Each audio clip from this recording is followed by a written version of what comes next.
السلام علیکم ناظرین، KPN HD کی نشریات کے ساتھ سمینا چودھری۔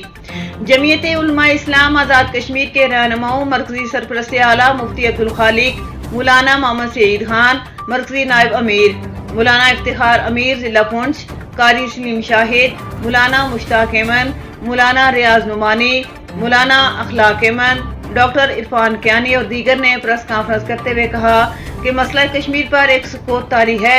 ایسے حالات میں آزاد کشمیر کی تمام جماعتوں کو متحد ہو کر ایسے حالات بنانا ہوں گے۔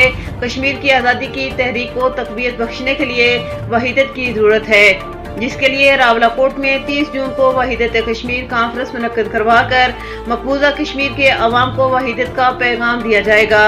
کانفرنس میں قائد جمعیت مولانا فضل الرحمان اور PDM سمیت دیگر جماعتوں اور آزاد کشمیر کی سیاسی قیادت کو دعوت دی گئی ہے۔ کانفرنس کے بعد وحدت کشمیر فورم بھی تشکیل دیا جائے گا۔ مزید نیوز اپڈیٹس کے لیے دیکھتے رہیے KPN HD۔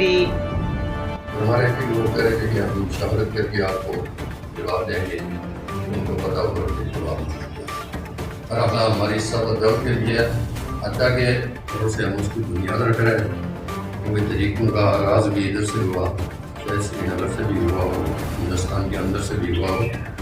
وہ 73 تاریخ یہ بتاتی ہے، بلکہ 1918 کی تاریخ یہ بتاتی ہے، اور شاہ اسماعیل شہید مولانا سعید احمد بریلوی رحمۃ اللہ علیہ اس جگہ اس طرح سے یہ تحریک جو ہے وہاں سے چل رہی ہے۔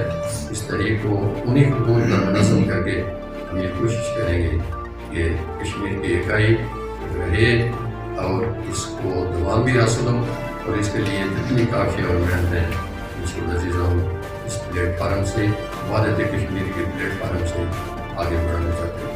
جہاں تک ہم اپنے ملک کو حاصل کریں گے ان سب کے تعاون کی ہمیں جو ہے